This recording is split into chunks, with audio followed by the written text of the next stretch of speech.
Hi everyone, today I'm bringing you another episode of my Evolution Solution series where I speak about eviolite Magmar or Magmortar. To help me out today, I have a very special guest with me today, TheAuraGuardian, also known as Alex. Hey people, I am TheAuraGuardian, or you can just call me Alex. I just want to say a massive thanks to Ozzy for featuring me today. Let's just get right into it. Let's start off with Magmar. What does it have going on for it, Alex?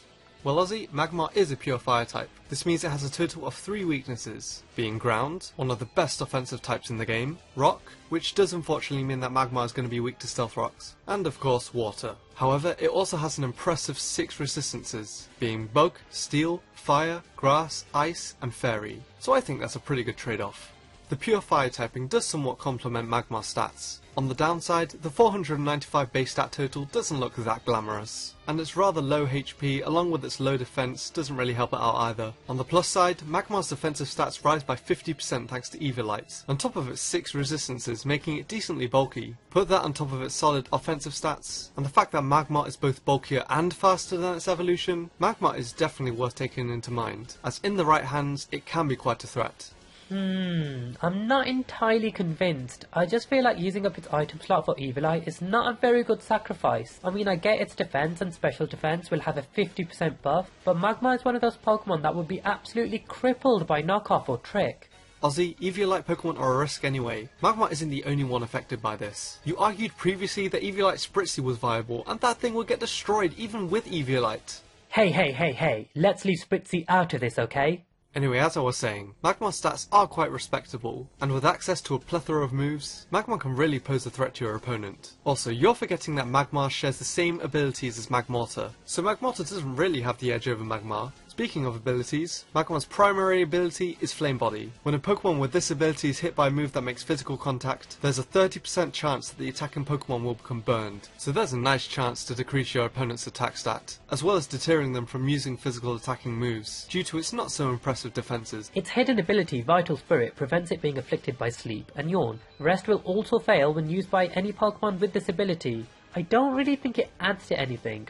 I mean, it's good against Smirgler, Darkrai, or those pesky Compound Eye Sleep Powder users, but it's just so meh. But Ozzy, if a Pokemon with this ability is drowsy due to yawn, when it would fall asleep, the ability activates and it keeps it awake. So when usually your opponent wants to force a switch out, they can't do that with Magmar. I think that's gotta count for something. I'm still not entirely convinced. Do you have any suggested movesets at all to see if Magmar is actually viable in battle? Well, here's an example. What I was thinking is either go with an Adamant or Jolly Nature, and then you could run this rather unorthodox set. After looking through Magmar's moves, I found that I can learn Belly Drum, which in exchange for half your health maximizes its attack. Magmar also gets Mach Punch for priority, Thunder Punch to cover its water weakness, and Flame Charge to increase your speed. Although if you want another physical fire move that packs more of a punch, you can opt for Fire Punch or Flare Blitz. Ooh, that does sound good if I'm completely honest, but I think that requires a lot of setting up. Also, it's a bit strange how it doesn't make good use of its special attack stat. I mean, I guess you could start off with Flame Charge, get those speed boosts, or start off with Belly Drum, but I can't imagine it being any good in doubles. Singles? Maybe?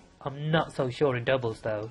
Well, if anything, Magmar actually might be slightly better in doubles as opposed to singles. For a special attacking set along with some bulk, you can opt for a Modest Nature, along with around 200 HP EVs, around 248 in special attack, and the rest in speed. For fire coverage, I'd suggest either Flamethrower for good reliable damage, or Heat Wave to be able to hit both opponents. Magmar also gets Focus Blast, but if you're like me and you hate using inaccurate moves, you can opt for Psychic instead. Will-O-Wisp is a good option to use against physical attackers, and finally I suggest either Hidden Power Grass or Protect.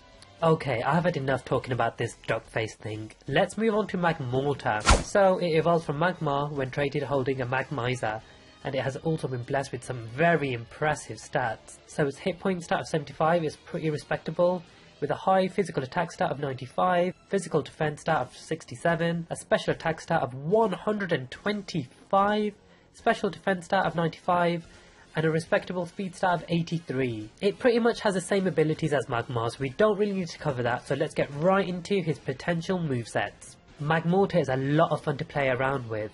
For me personally, I would use him as a very bulky sweeper. Give him the Assault Vest or the Expert Belt, because I think those would be the best items to give it.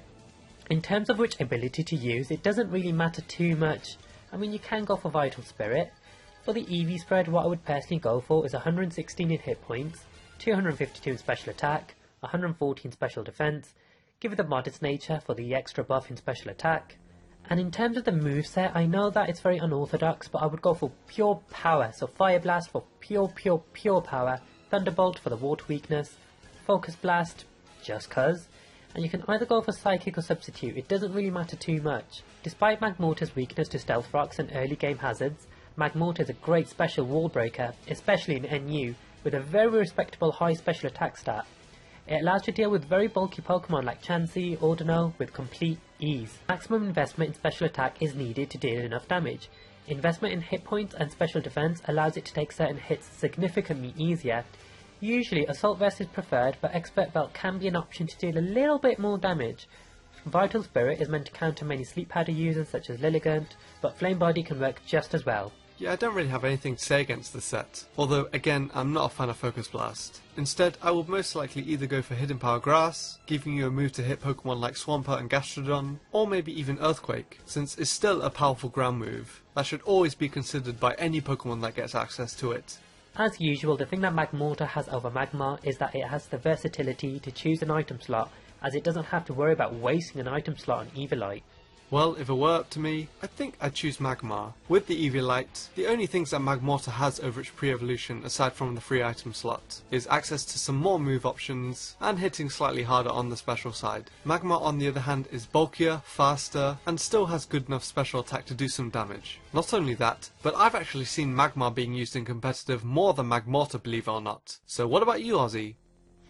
After careful consideration, I think I'd go for Magby, because it's cuter than both Magmar and Magmortar. Really, Ozzy? After all that? Really? Well, anyway, I have really enjoyed being here today. Thanks again so much for having me.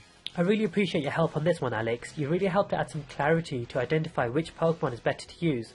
Also guys, if you want to check out my appearance on Alex's channel, where we discuss some surprising heights of Pokemon, the link to that video will appear now. If however you're watching from a mobile device or you have annotation switched off, don't worry, I've got you covered. The links to the video will be in the description below. Be sure to also check out Alex's channel because he is a great PokeTuber, and make sure to subscribe to him too. But if you did like the video, please give it a like because that really helped me out. If you haven't already, please subscribe to me, and links to my Twitter, my Instagram, my Pokemon Amino will also be in the description below. But until next time.